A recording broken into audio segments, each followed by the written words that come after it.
Good morning, everybody, and welcome to SuperJump 2. I am Shads, joined by Falco, and it may be early, but we are in for some flat and good action. We certainly are. Good morning, everybody. Good morning, Shads. For SuperJump 2, we have 130 teams who are entered into this tournament. 6 pools going on in this first wave. This is going to be such an exciting day. A lot of very strong teams have signed up for this tournament. A lot of teams that we haven't really seen before. But hey, here are 2 teams that we know and love. Sub Power Up versus Toons to kick off our Super Jump action. So I couldn't think of a better set to start with. Oh, yeah, for sure. For people who aren't aware, Sub Power Up used to go by the name of Inkling Technology at Purdue. Looks like they have a substitute today in Commentators Arcanagon, but then Magic 8 Ball, Aster, Mizuno, and Vasical will be playing for them.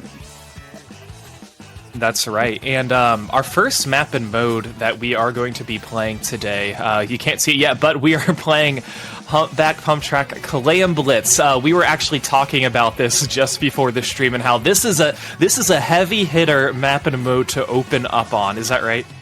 Oh yeah, this is one where either it goes by so quickly, or it is one where you stall for 5 whole minutes and you might get a push to 80 and that wins the game for you. This is a rough map for sure to start out on. Yeah, there certainly are a lot of things that can happen on this stage. And I mean, with Humpback kind of being set up how it is, of course, you know, missiles are going to be common because that's what we see in the current meta. And it's just a very unique stage, too, because if you're not prepared to put on... if you're not prepared for a stop, it's going to be dangerous if you have some teams flanking and you drop down from the basket too far. So you really need to rely on your backline to call out those flanks and to get those picks, or else this is one of those maps and modes that can snowball pretty quickly too. Yeah, for sure. There are a lot of weapons here that will be very good. Humpback has a lot of hilly, curvy terrain, so that makes it really good for weapons such as rollers and sloshers that can slosh up over the ledges and catch people off guard. I, in particular, would love to see a Dynamo here. A Dynamo can be really deadly on this map, especially because Dynamo can't flourish well on other maps, like, for example, Port Mackerel, which, thankfully, we will not be seeing today. But also in terms of subs and specials, you want your bombs. A slap bomb over the edge can catch people off guard just as much as a roller can. Bomb rush can be very good for defense here. Bubbles is great for pushing in. Meanwhile, you've got other specials like Stingray can be very wonky here. I'm not sure we're going to see one, even though C-Jet and V-Jet have been seeing a bit of a resurgence. Yeah, and I think, too, a lot of that has to do with kind of the range and how this map is set up. But to your point, it's not Rainmaker that we're playing. It's going to be Clam Blitz. So different types of abilities and different types of specials that we may be seeing. And, yeah, I mean, these 2 teams, they got up very early. I know for us it's only 9 a.m. and we're on the furthest side on the East Coast in North America. So for a lot of these players too, it could be 8, 7, 6 a.m. and they're starting their day off on a strong note playing some Splatoon, and such a great event. Yeah, normally 9 o'clock is too early o'clock, but when it comes to Splatoon, I mean, I've gotten up for a 2 a.m. rotation once. It was great. I know other people have too. Maybe some of the players in the lobby, so it's never too early to play Splatoon. Never too early at all. So our lobby is now being formed, so we will get that match to you shortly. But talking about the format of this, the pools are I believe there are 6 rounds in the pools, and they are best of 3. So some of these teams will just be playing 2 matches, some teams will just be playing 3. We'll just kind of have to see how games 1 and 2 go. Yep, and it looks like we are about to get started. This is going to be fun. Teams are loading into the match right now. And taking a look at these comps. Ooh, okay, we do see the Brella, and I also like the Rapid Blast, or the Rapid Blaster too. So it looks like looks like Sub Power Up is going to quickly try and take care of some mid, and they are able to get a pick pretty quickly. With Magic kind of being their backline right now as the Bamboo, trying to push up with the Tri-Slosher as well, going to get some missiles, and they have pretty good control of mid. Yeah, Sub Power Up's getting a very strong start out, although one of them does get picked off. Looks like that's by the Flash. Gets another one. Love the weapons with no RNG whatsoever, and Bomb Rush is coming out. We did talk about how that's good for defense, but it's also going to be pretty good at offense. The Mixie is going to take to the sky with that Inka, try and get a pick on one. Can they get the second? The Gasicle is going to come out with those bubbles to stay alive.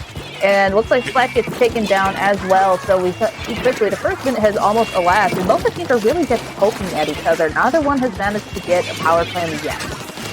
They are Sub Power Up at first. They were controlling mid, then Tunes, but unfortunately neither team able to make a push. Gasicle now trying to push the Brella towards the basket to set up their teammates in a position. It looks like one of their players has 9 claims, so unfortunately they are the only one alive right now, and they are going to have to jump out. Luckily, they don't have to get rid of all 9 of their power claims. They're just going to jump back to one of their teammates. But this is giving Tunes a very good opportunity now to push up and make a score of their own. Yeah, looks like the Flash tried to go for a flank on the right-hand side, not able to find anyone, though. Oh, Magic's forced to jump out. Inkarmer coming out now from both teams, and it looks like it's a 3v4 on the field right now. The Misty is going to respawn with that Nautilus, and Astrum has formed a power clan, so that's going to be important. 2 down low on the side of Sub Power Up, so it looks like they're not going to be able to get a push in just yet. You see Astrum is going to back up with that clan, trying to stay alive, make sure that he doesn't fall for that way. Hey, Tunes can't get a push in if they're out. Yeah, and Tunes making very good use of their map right now, trying to push up, locking out some of these Sub Power Up players. As we see the Junior trying to find a way that they can break in, but it looks like the Knot is over here trying to catch some players off guard, but Aster able to take them down. Now with the support of the bubbles, they may be able to push forward to try and score for this basket. We'll see if the power claim is coming, and it looks like Gasicle saying, "This way, jump to me, let's get this first score going." 2.5 minutes into the game, and they are finally on the board. Yeah, well, 2 down on the side of Tunes. This is going to be a pretty big push in favor of Sub Power Up. 2 down versus 1 down on the field. You can see that the members of Tunes have come in really strong to try and get that defense, but Sub Power Up is still going all the way down to 23 at the back. It looks like Gasicle is going to jump out. Not able to survive that jump out, and Mizuno is the last one on the field, but she's all the way back by her basket, so that way she can do a little bit of defense work. A very strong opening push by Sub Power Up that came just about 2.5 minutes in. So Tunes hoping that they can respond, and look, there's going to be a player advantage once again for Sub Power Up. You know, if it doesn't matter if it's a 2v2, if you have the lead, you are in a better position. And that's exactly the position that Sub Power Up was in right now.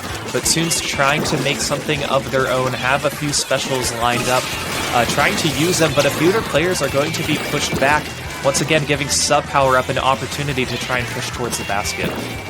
Yeah, it looks like Gasicle is set up on the player's elbow, and looks like he's actually going to flank right into their spawn to use those bubbles to stay alive. I don't think he does manage to get one with a teammate's help, and it looks like Mizuno is going to jump in with that Claim Blaster. The beacon goes up for more jumps, and another push coming out from Sub Power Up. Magic came around the corner as well, so even though they are 3 down, they do manage to take a hefty chunk out of their penalty. Mizuno jumps out. That's an effective bite for Sub Power Up. But chipping that much off their penalty is really, really good.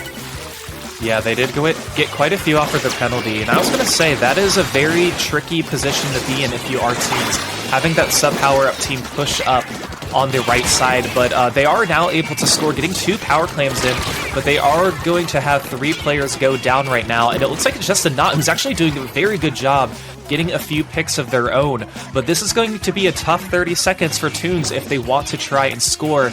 They are able to pick up their Pity Clam, and it looks like the Blaster has it kind of on the right side, and they do have a little bit of map control, but as long as Sub Power Up keeps this battle at mid, they should have this game. Yeah, but it is 1 down on the side of Sub Power. Make that 2 down, so this is going to be a big push coming in from Tunes. 2 members of Sub Power jump out to get better defense going, and more claims are coming in. They do have 11 new ones. Oh, a nice double with the bomb right there. It looks like Pedestrian's going to try and use that bomb to stay alive. Not able to do it, and that's a full life on the side of Tunes. Sub Power Up will take game 1. Yeah, that was a make it or break it point for Toons. You have to do everything you possibly can. It's great that they scored, but unfortunately, when you can't follow up and you have so many points that you still need to get, it's going to be that much more difficult. And like you said, game 1 going to sub power up. Not sure which one out of Mizuno and Aster got that double bomb pick right at the end there, but it was a clutch pick there, because that could have easily gone in favor of Toons if Sub Power Up hadn't gotten a 2 down right at the start of their push. Yeah, certainly. And, I mean, it very much started as a stalemate in the beginning of the match, and then we saw this very back and forth of, you get a power clam, you get a few follow-up clams, but I think because Sub Power Up just had that very dominant opening push, and also opening push for their first push that, again, happened halfway into the match, that just kind of set them up in a very good position, because they could play a little more conservatively. They knew that Toons would have to work very hard to try and match their score. Even though Sub Power Up had a lot of penalty points, it really didn't matter. They just made Toons try to scramble to get all of those clams in time, and that's what worked out for Sub Power Up. Yeah, for sure. So now things are going to be a little bit more dangerous for Toons. If they lose this one, it is going to be round 1 done for them. But Anchovy games on Splatoon can be a little bit of a flip map. It's such a small zone. It's one of the few zones where you can cap it almost completely with a splashdown, if not completely, depending on where you place it. And since it's right down in that pit area with the fans that can be raised up and down, it can be a little bit of a bloodbath when you're jumping down in to try and get that cap. Yeah, certainly. This is one of those maps that really can snowball. If you get the wipe and you get all of your players up in their arcade, it's going to be very hard. We're going to see Magic on the E-leader now, being that anchor, so I can't wait to see what they do. I am so thrilled to see it in E-leader, since I am an E-leader player on this map. I'm a bit surprised to see Magic playing it, since I'm used to seeing Magic playing Sloshers, but it's nice to see them branching out. Meanwhile, on the side of Toons, we have a V-Jet, we have a Mini, which is a support weapon that you don't often see anymore. It used to be a lot more popular. Junior, and again that Neo Splash, which will do very, very well here. First cap is going to go in favor of Toons. Deathstream gets basic over, then gets taken out by Asterum on the, looks like the Klugas. Yeah, I like the choice. You know, we don't see any type of Gluga very often, and seeing the Klugas makes me happy. I love the Fizzy Bombs. It's, I think, a great Fizzy Bomb stage where you can just throw the Fizzy Bombs up in their arcade and by their fans. But now Sub Power Up trying to take control of the zone, but with 2 players out, it's going to be very hard. Toons going to be getting this zone back, and they are setting themselves up in a pretty good position because it doesn't seem like Sub Power Up has a ton of paint power relative to Toons. So they need to use this towards their advantage. Once they get those few players down, they need to push up and make Sub Power Up scramble. Yeah, and Pedestrian right there is hanging out on the fan. You can see that Magic is up on the higher parts of the flat to try and keep people a little bit busy here. We're going to see if they can poke at them a little bit. Not sure if they'll be able to with that jet.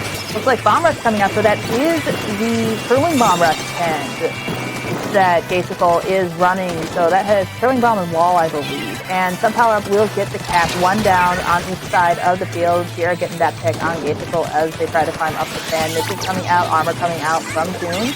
This is coming out in return from Sub Power Up. Looks like, oh, thank goodness for Armor, because Sierra was dead there if it weren't for that Armor. Yeah, that really came in clutch to save them. And, I mean, this is a good position for Toons, but Gasical now pushing in on the side with the Grella, staying in front of it, trying to get some of these picks, but unfortunately, it's not going to happen.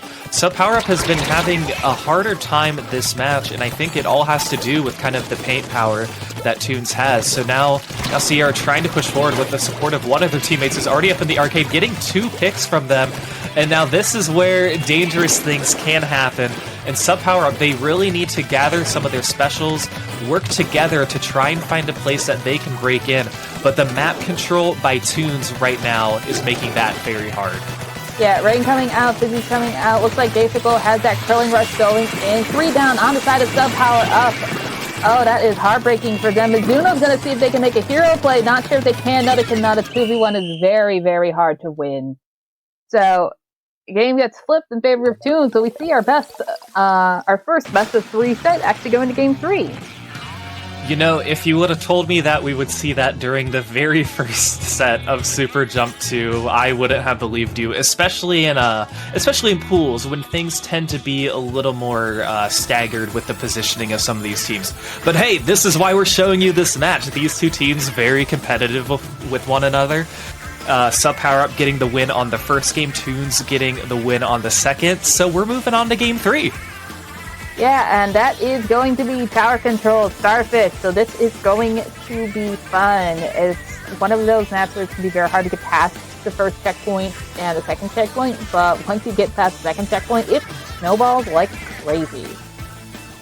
Yeah, it certainly does, and I think controlling those checkpoints and making sure that you can get them, and having some of your players push up in front of the checkpoints too, is going to be very key for some of these teams. But with the checkpoints kind of in the spots that they are, it can be tricky to get past a few of them, I think, especially early on. But I mean, of course, these teams are no stranger to this map mode combo. This is a map and mode combo that comes up in tournaments very often, and kind of seeing how some of these players play too. You know, with game 3, you kind of have a better idea of seeing what weapons are possible and kind of knowing that, okay, Sub Power Up, they have a few things in their pocket. Toons, they have a few things in their pocket. So it's also a game of what can we play, and we have to predict what they're going to play and see what we can do to counter that. Yeah, so we know probably for sure J-Circle is most likely going to be running that Penta route. He is a pet main through and through, one of the few people that have stuck with the weapon. Aster probably going to stick with Slosher, might go to Makuga's. Magic, not sure what Magic's going to pull out. I'm not familiar with the players on Toon, so I couldn't tell you what they're going to swap, but I don't think they're going to swap off that Splash for sure. And yeah, let's see these maps and modes, or I'm sorry, let's see these weapons that are going to be chosen. Ooh, we do see the Squeezer from Gasicle, double zap from the side of Toons, so we're going to see that double armor on their side, and we see the roller from Aster, so it looks like a lot of changes for, especially for Sub Power Up, but for both teams. Yeah, so on the side of Toons, we are seeing double armor, double jet, which used to be a very popular comp choice back in the old 2017. Meanwhile, on the side of Sub Power Up, we see a Cunder, which you haven't seen in tournaments in ages. That used to be really strong when it first came out. Of course, the roller, not sure if that's the Krakon or the Carbon. I think it's the Krakon.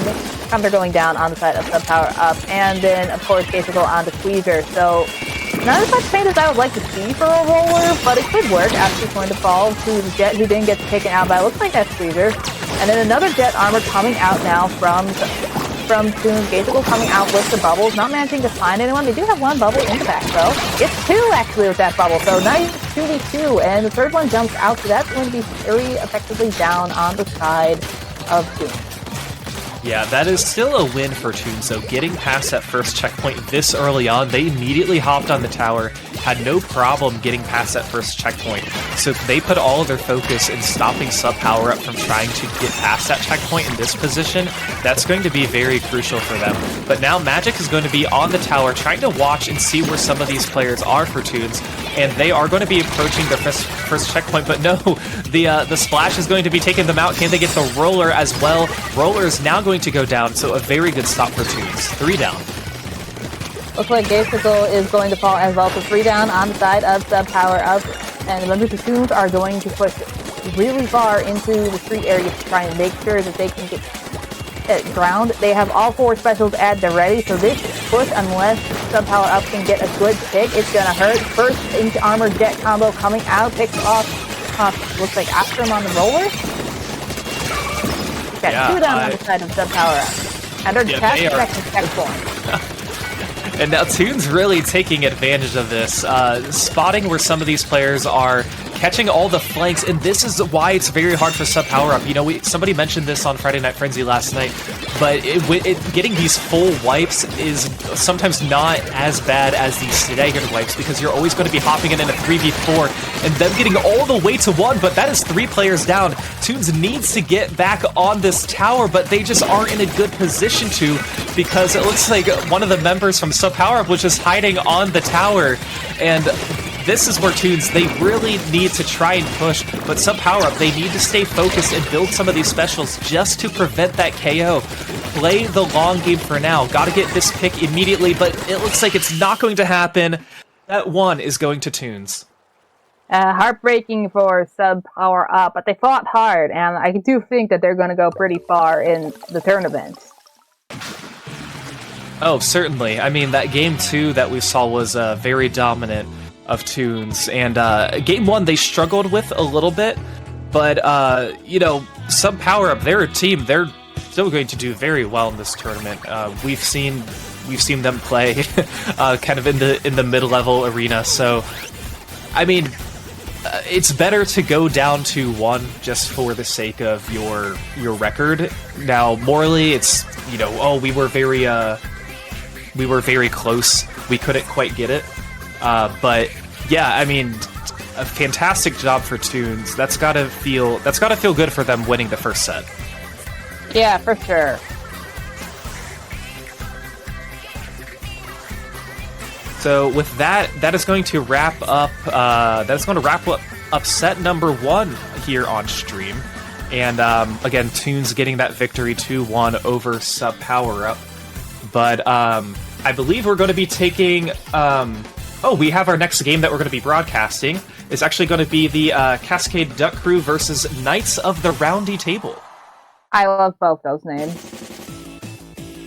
Like, please tell me that those are actual team names and not like pickup names. 'Cause if they are pickup names, then some of the best pickup names I've ever seen in a while. But I'm really hoping those are like actual team names, because that would be just so much fun to have teams running around the community named Cascade Duck Crew.